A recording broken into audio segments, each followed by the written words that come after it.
Being able to afford college is a huge hurdle when you come from a low-income family, and a lot of low-income students never earn their bachelor's degree.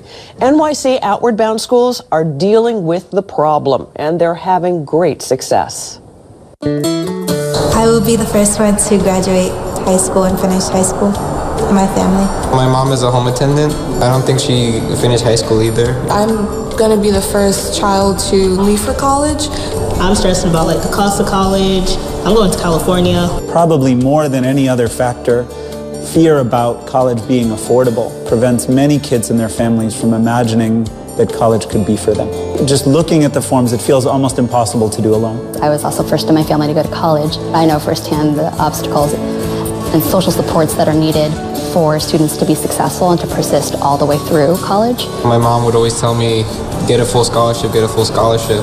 And to help pay for it, I started a GoFundMe account and actually raised half of what I needed.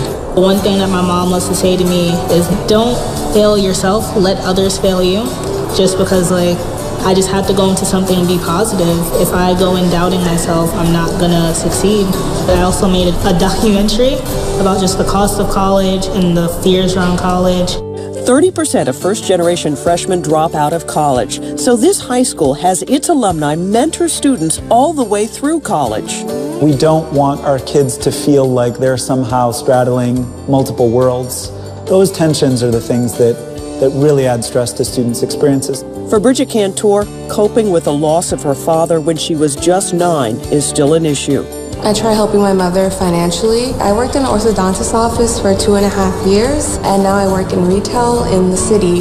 Working gave me a sense of confidence. Our school is 72% economically disadvantaged, which means that they are qualifying for free or reduced lunch according to the federal poverty standards. Our graduation rate is 91% compared to the city at 80%, and our college acceptance rate is 100% for our seniors. Our students collectively, usually in excess of $4 million per year in scholarships and grants. And finding your passion can happen when you least expect it.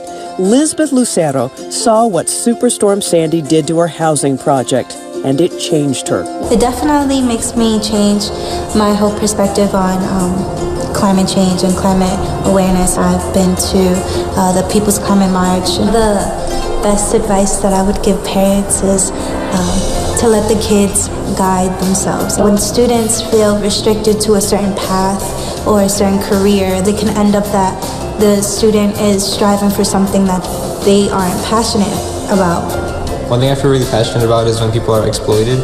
So I made a documentary about the Barclay Center and how that was created through the power of eminent domain. But as I did my research, I found out that people were actually losing their homes, and they actually lost the homeless shelter because of the Barclay Center. We've helped to encourage them to develop their own voices, to develop a strong sense of self.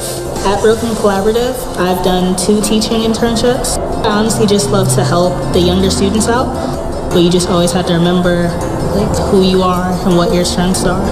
I honestly think everything will just get better from here, so I'm so excited to go to college. I have broken the cycle of my family's education, and I have given my younger siblings the possibility to see themselves in a position where I am now. I'm most excited to where my story is going to end, the co-workers I'm going to have along the way, and all the opportunities that are going to be open for me.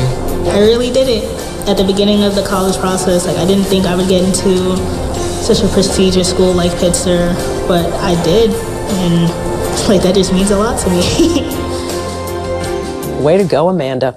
We're also happy to report that Destiny Butler, who went missing last year, is now on her way to college and doing well. We hope you've learned something tonight. If anything, just know you're not alone. I'm Diana Williams. Thanks for joining us.